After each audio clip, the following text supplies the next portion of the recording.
बहुत समय पहले की बात है। रायगढ़ में अचानक से चिड़ियों का दिखना कम होने लगता है। उस नगर में रहने वाले लोग पक्षियों से बहुत प्यार करते थे। वे रोज अपने घर के बाहर चिड़ियों के लिए दाना पानी रखते, लेकिन अचानक चिड़ियों के कम होने से वो सब परेशान थे। किसी को कुछ समझ नहीं आ रहा था कि चिड़िया आखिर चली कहाँ गईं। नगर में रहने वाला रांझू अपने मित्र स्वर्ण से, भाई, हमारा नगर तो जैसे खाली होता जा रहा है यार। सही कहा तुमने। चिड़ियों की आवाज से मन खुश होता है। उन्हें देखकर अजीब सी खुशी मिलती है यार। अब तो नगर के बच्चे भी ज्यादा खेलते नहीं दिखते। हाँ, पहले सारा दिन ये बच्चे चिड़ियों के साथ इधर उधर भागते थे। अब तो बच्चे उदास हो गए।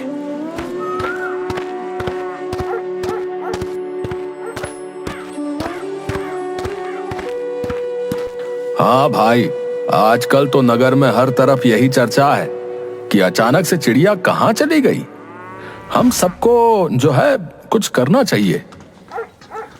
भाई भोला, हम क्या कर सकते हैं? तुम बताओ, अगर तुम्हें कुछ समझ आ रहा है तो। अभी तो मेरे पास तुम्हारी बात का कोई जवाब नहीं है भैया, लेकिन मैं इतना जरूर जानता हूं कि कुछ ना कुछ तो करना ही होगा। भोला एक मजदूर था। वो पूरी मेहनत और ईमानदारी के साथ अपना काम करता था। साथ ही वो बहुत दयालु भी था। नगर से चिड़ियों का गायब होना उसे बिल्कुल अच्छा नहीं लग रहा था। सब परेशान थे, पर किसी को कुछ समझ नहीं आ रहा था। रात को भोला अपनी माँ से कहता है, माँ, मैं दूसरे नगर में काम की तलाश में जा रहा हूँ। अगर कोई काम मिल गया तो मुझे वापस आने में समय लग सकता है। इसीलिए जो है तुम अपना ध्यान रखना। अच्छा बेटा, तू यही कोई काम क्यों नहीं ढूंढ लेता? बार बार दूसरे नगर काम के लिए जाता है, कितने कितने दिन वापस नहीं आता। माँ, मैं तो अभी कम उम्र का हूँ, दूसरे नगर जा सकता हूँ, लेकिन हमारे नगर में जो ज्यादा उम्र के लोग हैं वो दूसरे नगर नहीं जा सकते। अगर हम कम उम्र वाले दूसरे नगर में काम करने चले जाएं, तो हमारे नगर में अधिक उम्र के लोगों के लिए ज्यादा काम होगा, समझी? बेटा, तू दूसरों के बारे में कितना सोचता है। माँ, तुमने ही सिखाया है, हमेशा खाने से पहले ये जरूर पता कर लो कि तुम्हारे पड़ोस में रहने वालों ने खाना खाया है या नहीं। हाँ ठीक है, मैं कल सुबह तुम्हारी यात्रा के लिए कुछ खाने का सामान बांध दूंगी। दूसरे दिन भोला अपनी यात्रा के लिए जल्दी ही निकल पड़ता है।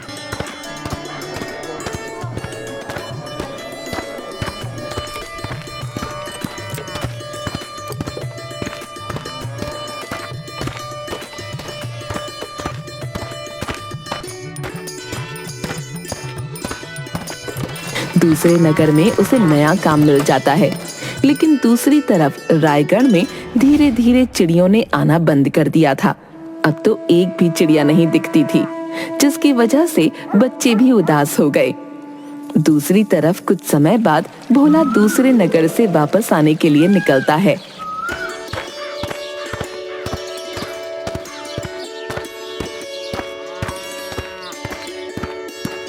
रास्ते में एक जंगल पड़ता था। भोला खुशी खुशी अपने नगर की ओर तेजी से बढ़ रहा होता है। तभी अचानक उसे एक बूढ़े बाबा दिखते हैं। बेटा, जरा रुको, मुझे तुम्हारी मदद की जरूरत है। आपको क्या कष्ट है बाबा? बेटा, तुम्हें देखकर ऐसा लग रहा है कि इस संसार का कोई भी दुख तुम्हें नहीं है। क्या तुम मुझे इसका कारण बता सकते हो कि तुम इतने खुश कैसे हो?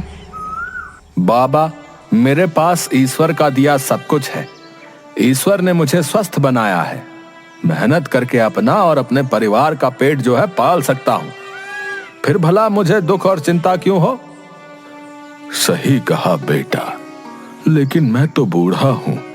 मैं ना मेहनत कर सकता हूं और न ही कमा सकता हूं। बाबा, आपको क्या मदद चाहिए, मुझे बताइए। बेटा, तुमने सही कहा। तुम स्वस्थ हो और मेहनती भी हो। तुम कमा सकते हो, लेकिन मैं कमा नहीं सकता हूं। क्या तुम मुझे कुछ पैसे देकर मेरी मदद करोगे? जी बाबा, जरूर करूंगा। ये लीजिए, मैंने पिछले 1 महीने में जितना कमाया है सब आप रख लीजिए। बेटा, यदि तुम ये सारा धन मुझे दे दोगे तो तुम्हारे पास क्या बचेगा? बाबा, मेरे पास फिर से मेरा शरीर बचेगा, जिससे मैं दोबारा मेहनत करके पैसे कमा लूंगा। बेटा, तुम्हारा हृदय सच में बहुत बड़ा है। तुम बहुत दयालु हो। मैं तुम्हें 2 वरदान देना चाहता हूं। मांगो, तुम्हें क्या चाहिए? अब आप कौन है बाबा? तभी बूढ़े बाबा एक देवता के रूप में परिवर्तित हो जाते हैं। बेटा, मैं इस जंगल का वन देवता हूं और मैं इस जंगल से गुजरने वाले लोगों की हमेशा परीक्षा लेता हूं, और जो मेरी परीक्षा में पास होता है मैं उनकी मदद करता हूं। आज मेरी परीक्षा में तुम पास हो गए हो, इसलिए मैं तुम्हें वरदान देना चाहता हूं। तुम मुझसे कोई भी 2 वरदान मांग सकते हो। अगर आप सचमुच में प्रसन्न हैं, तो आप मुझे एक ऐसा गुलेल दे जिसका निशाना जो है कभी ना चूके। ये लो बेटा, तुम्हारी गुलेल। इसका निशाना कभी नहीं चूकेगा। अब तुम अपना दूसरा वरदान मांगो। मुझे जो है अपने दूसरे वरदान में एक ऐसी बीन चाहिए जिसकी धुन सुनते ही लोग नाचने लगें। लो बेटा, इस बीन की आवाज सुनने वाले तुरंत नाचने लगेंगे, और तुम इसे जितनी तेजी से बजाओगे लोग उतनी तेजी से नाचेंगे। बेटा, तुम मुझसे वरदान में सोना, चांदी, रुपए, पैसे भी तो मांग सकते थे।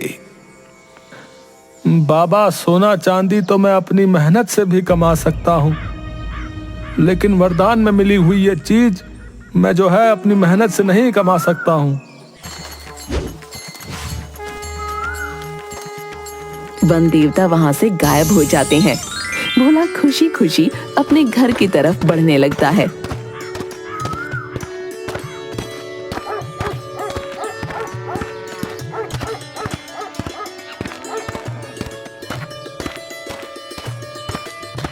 भोला को पशु पक्षियों से बहुत प्यार था। एक दिन, भोला बेटा जल्दी से आकर रोटी खा ले, वरना तुझे काम के लिए देर हो जाएगी। बेटा, जैसे तुझे लगता है तेरे पक्षी भूखे होंगे, वैसे ही मुझे लगता है मेरा बच्चा भूखा होगा। भोला हंसने लगता है। माँ, तुम भी कैसी बातें करती हो? मैं तो बोल सकता हूँ, लेकिन ये बेचारे तो अपनी भूख और प्यास हमें बोलकर नहीं बता सकते, सिर्फ चूं चूं करते रहते हैं। अच्छा बाबा, पहले तू अपने पक्षियों को दाना पानी दे, फिर मैं अपने पक्षी मतलब तुझे रोटी देती हूँ। एक दिन भोला अपने काम की तलाश में बाजार के चौक पर खड़ा होता है। तभी उसकी नजर वहाँ खड़ी मूर्ति पर पड़ती है, जिसके पास पिंजरे में कई तरह के पक्षी कैद होते हैं। कितने सुंदर पक्षी हैं, और ये रंग बिरंगा तोता तो बड़ा ही मन भोला वाला है। न जाने क्यों ये आदमी इन पक्षियों को कैद करके रखता है। हे, मेरा बस चले तो मैं इस आदमी के सारे पक्षी खरीद लूं और उन्हें आजाद कर दूं। क्या करूं, मेरे पास इतने पैसे भी तो नहीं हैं। भोला, आ गए तुम? भोला जी साहूकार जी, मैं आपका ही इंतजार कर रहा था। बताइए कहाँ काम करना है? अब चलो मेरे साथ, मेरे घर पर ही कुछ काम है, लेकिन काम थोड़ा ज्यादा है, तो शायद तुम्हें कुछ दिन वहाँ रुकना पड़े। कोई बात नहीं साहूकार जी, मैं काम पूरा करके ही घर जाऊंगा। आप फिक्र मत कीजिए साहूकार जी। तुम्हारे रहने और खाने की व्यवस्था मैं वहीं पर करवा दूंगा। अच्छा, आपका बहुत बहुत शुक्रिया। भोला साहूकार के घर में काम करना शुरू कर देता है। शाम को साहूकार का बेटा घर वापस आता है। पिताजी, पिताजी, ये देखिए मुझे कितना सुंदर पक्षी मिला है। हाँ बेटा, ये पक्षी तो सच में बड़ा ही सुंदर है। लेकिन तुम्हें ये पक्षी मिला कहाँ से? पिताजी, बाजार की चौक में एक आदमी पक्षियों को बेच रहा था, मैंने वहीं से इसे खरीदा है। अब ये मेरा हुआ। वो तो ठीक है, लेकिन इसका ध्यान रखना, पिछली बार की तरह ऐसा ना हो कि ये भी बिना खाए पिए मर जाए। सही कहा आपने, ये हमेशा यही करता है। बाजार से नए नए पक्षी लेकर आएगा, उन्हें दाना पानी समय पर नहीं देता, फिर वो बेचारे भूख से तड़प कर मर जाते हैं। नहीं नहीं, इस बार मैं पूरा ध्यान रखूंगा। भोला को पक्षियों के भूख से तड़प कर मरने की बात सुनकर बिल्कुल भी अच्छा नहीं लगा। 2-4 दिन बाद साहूकार का बेटा जो नया पक्षी लेकर आया था, वो भी बेचारा बिना दाना पानी के मर गया। भोला को पक्षियों के भूख से तड़प कर मरने की बात सुनकर बिल्कुल भी अच्छा नहीं लगा। साहूकार जी, आपसे एक बात कहूं तो आप बुरा तो नहीं मानेंगे? हाँ बोलो बोलो भोला, क्या बात है? आप अपने बेटे को समझाते क्यों नहीं? ये कितनी गलत बात है कि वो अपने शौक के लिए पक्षियों को कैद करके रखता है और उनका ध्यान न रखने की वजह से वो बेचारे अपने प्राण त्याग देते हैं। अब क्या बताऊं भोला, हम तो खुद परेशान हैं, लेकिन ये लड़का है कि सुनता ही नहीं। ओ, तुम्हें क्या करना है? ये पक्षी मैंने पैसे देकर खरीदा था। ये जिंदा रहे या मर जाए, इससे तुम्हें या किसी और को कोई फर्क नहीं पड़ना चाहिए, समझे? तुम अपना काम करो और यहाँ से चलते बनो। भोला उदास मन से अपना काम करता है और अपने घर आ जाता है। थोड़ी दूर जाने के बाद ही उसे एक व्यक्ति दिखा जो कुछ परेशान सा एक पेड़ के नीचे खड़ा था और अपनी गर्दन को ऊपर उठाए पेड़ पर कुछ देख रहा था। मुझे लगता है इस व्यक्ति को मदद की जरूरत है, मुझे इसके पास जाना चाहिए। सेठ जी, क्या बात है? आप परेशान लग रहे हैं, क्या मैं आपकी कोई मदद कर सकता हूँ? हाँ भाई, तुम मेरी मदद जरूर कर सकते हो। मेरा नाम मूर्ति है और मैं चिड़ियों का व्यापारी हूँ। चिड़ियों को पकड़कर उन्हें बेचना मेरा काम है। ऊपर उस पेड़ पर कितनी सुंदर चिड़ियाएं बैठी हैं। मुझे उस चिड़िया को पकड़ना है। अगर तुम उसे पकड़ने में मेरी मदद करोगे तो मैं तुम्हें मुंह मांगी कीमत दूंगा। भोला मूर्ति की बात सुनकर मन ही मन बहुत गुस्सा हुआ, लेकिन उसने मूर्ति से कुछ नहीं कहा। सेठ जी, अगर आप व्यापारी हैं तो आपके पास तो बहुत सारी चिड़ियाएं होंगी। हाँ, मेरे पास बहुत सारी चिड़ियाएं हैं। मैं रोज 100 से भी ज्यादा चिड़ियाएं पकड़ता हूँ और उन्हें दूसरे नगर में ले जाकर बेच देता हूँ। लेकिन सेठ जी, इतनी चिड़ियाओं का लोग करते क्या है? अरे तुम्हें नहीं पता है? कोई चिड़िया को खाता है, कोई उसे पालता है। सबके अलग अलग शौक हैं, लेकिन मैंने आज तक इतनी सुंदर चिड़िया नहीं देखी। अब तुम देर मत करो और जल्दी से इस चिड़िया को पकड़कर मुझे दे दो। मैं तुम्हें मुंह मांगी कीमत दूंगा। ठीक है, अगर आप मुंह मांगी कीमत देंगे तो मैं अभी उस चिड़िया को नीचे गिराता हूँ। भोला देवता का दिया हुआ गुलेल निकालता है और चिड़िया की तरफ बिना पत्थर लगाए निशाना लगा देता है। चिड़िया पेड़ से नीचे गिरती है। लीजिए सेठ जी, आपकी अद्भुत चिड़िया उस झाड़ी में है, जाइए उसे पकड़ लीजिए। हाँ हाँ, मैं अभी उसे पिंजरे में बंद करता हूँ। हाँ। मूर्ति झाड़ी में घुस जाता है। जैसे ही वो झाड़ी में घुसता है, भोला वन देवता की दी हुई बीन निकालकर बजाना शुरू कर देता है। बीन की धुन कानों में जाते ही मूर्ति नाचने लगा। अरे अरे, मुझे क्या हो रहा है? अचानक से मेरा शरीर अपने आप नाचने के लिए बेचैन क्यों हो रहा है? मूर्ति का शरीर झाड़ियों में लगे कांटों के पौधे से कटने लगा। अरे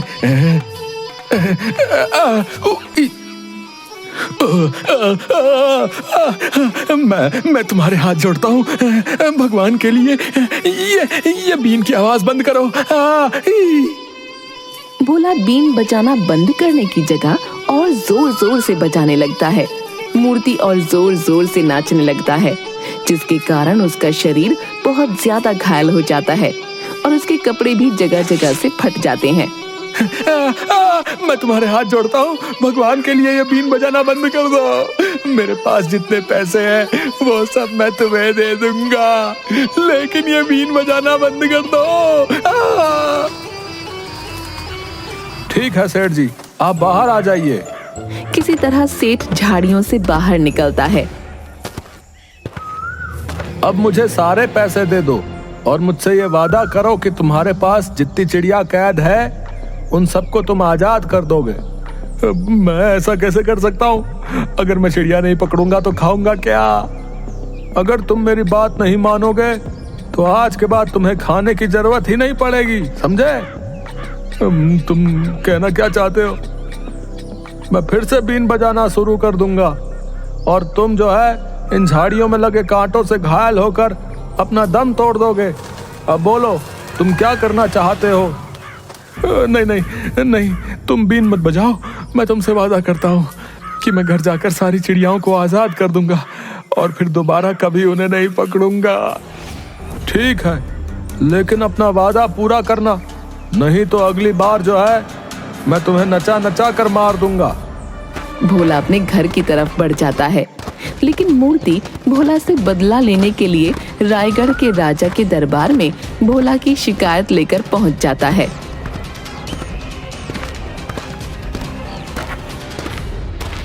महाराज की जय हो। महाराज, मेरा नाम मूर्ति है। महाराज, मैं तो बर्बाद हो गया। महाराज, आपके राज्य में ऐसा अनर्थ हो रहा है। क्या बात है? साफ साफ बताओ। महाराज, आपके राज्य में मेरे कमाए हुए सोने के मोहरों को लूट लिया गया और मुझे बर्बाद कर दिया गया। आप उसे गिरफ्तार करिए और मुझे न्याय दिलाइए। क्या नाम है उसका? बताओ। महाराज, मैं उसका नाम तो नहीं जानता, लेकिन वो रायगढ़ नगर की तरफ ही आया है और उसके पास एक गुलेल और बीन है जिसके बजने से शरीर अपने आप नाचने लगता है। वो एक जादुई बीन है। ठीक है, तुम अपने घर जाओ और हम उस लुटेरे को पकड़वाने के बाद तुम्हें खबर करवा देंगे, तब तुम यहां आ जाना। महाराज अपने मंत्रियों को आदेश देते हैं और वो मूर्ति के बताए हुए वेशभूषा वाले व्यक्ति को ढूंढने लगते हैं और जल्द ही भोला को ढूंढकर महाराज के सामने पेश भी कर देते हैं और मूर्ति को भी राजमहल में बुला भेजा जाता है। महाराज, मेरा क्या कसूर है? अपनी जुबान बंद करो। महाराज, यही है वो दुष्ट, इसे तुरंत जेल में डलवा दीजिए। इसने ही मेरे जीवन भर की कमाई को मुझसे लूट लिया। क्या मूर्ति जो कह रहा है वो सच कह रहा है? तुमने इससे जबरदस्ती इसका सारा धन छीन लिया? नहीं महाराज, ये झूठ बोल रहा है। इसने अपनी स्वेच्छा से सारा धन मुझे दिया था। नहीं महाराज, ये झूठ बोल रहा है। इसने मुझसे मेरा सारा धन छीन लिया। महाराज, इस भोला को गिरफ्तार करने के बाद हमने जब इसके घर की तलाशी ली थी तो इसके घर से ये गुलेल और बीन के साथ सोने के सिक्कों की एक पोटली मिली। महाराज, यही है मेरी पोटली, मेरे जीवन भर की कमाई। भोला, तुम्हें शर्म नहीं आती? ऊपर वाले ने तुम्हें इतना अच्छा शरीर दिया है, तुम्हें तो मेहनत करके पैसे कमाने चाहिए, ना कि लोगों से छीन कर।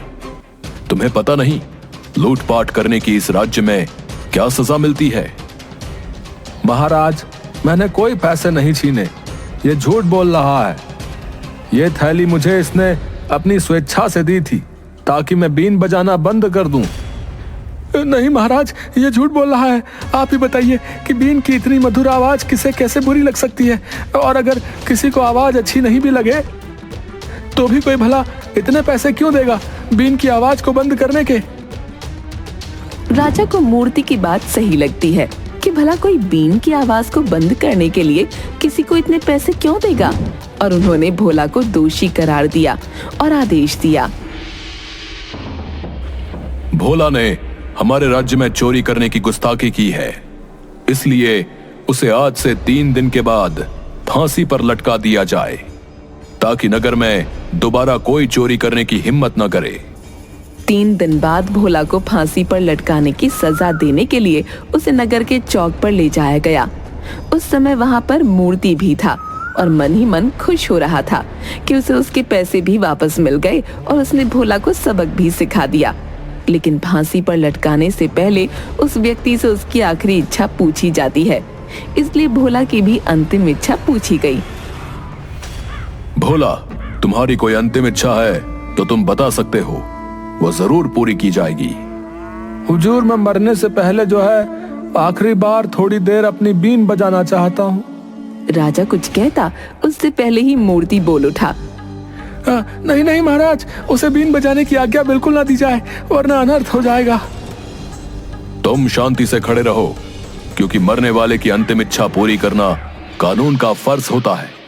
सिपाहियों, जाओ और भोला की बीन उसको वापस कर दो।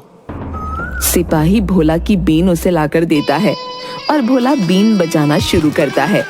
राजा के साथ साथ वहां मौजूद सारे लोग नाचने लगे और जैसे जैसे भोला ने बीन बजाना तेज किया, सब तेजी से नीचे कूदने लगे। ईश्वर के लिए तुम ये बीन बजाना बंद कर दो। अगर तुम ये बीन बजाना अभी तुरंत बंद कर दोगे तो मैं तुम्हें प्राण दान दे दूंगा। अब बताओ सेठ, मैंने तुम्हारी पैसों की थैली छीन कर ली थी या तुमने स्वेच्छा से मुझे थैली दी थी? मुझे माफ कर दो, मैं तुम्हारे हाथ जोड़ता हूँ, बस ये बीन मत बजाना।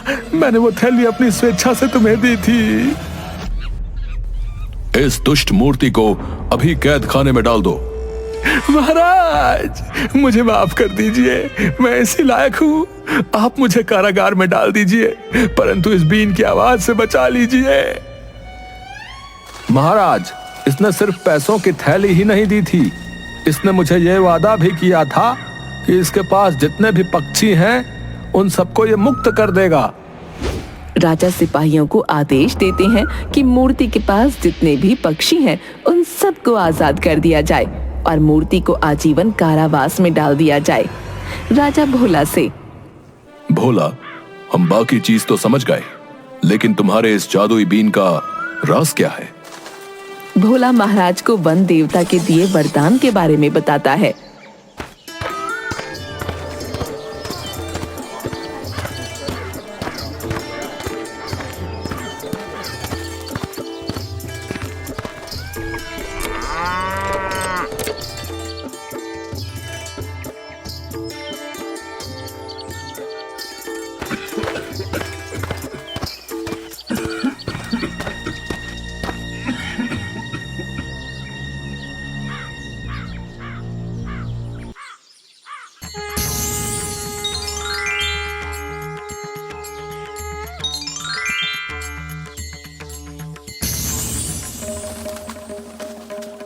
हम तुम्हारी सूझबूझ से बहुत प्रसन्न हुए। अगर तुम चाहते तो वन देवता से अपने लिए सोना चांदी, धन, वैभव कुछ भी मांग सकते थे, लेकिन तुमने अपने बारे में नहीं सोचकर पूरे नगर के बारे में सोचा, पक्षियों के बारे में सोचा। इसलिए हम तुम्हें अपने राज्य में मंत्री का पद देते हैं। महाराज, आपका बहुत बहुत धन्यवाद। महाराज, पशु पक्षियों की रक्षा करना हमारा कर्तव्य बनता है, लेकिन जो है उन्हें कैद में रखकर नहीं, उन्हें उनकी आजादी देकर। मैंने जो किया सिर्फ ये सोचकर किया कि हमें भी तो अपनी आजादी पसंद है। उस दिन के बाद रायगढ़ में फिर से पहले की तरह चिड़ियों की और उनके साथ साथ बच्चों की आवाज भी गूंजने लगी।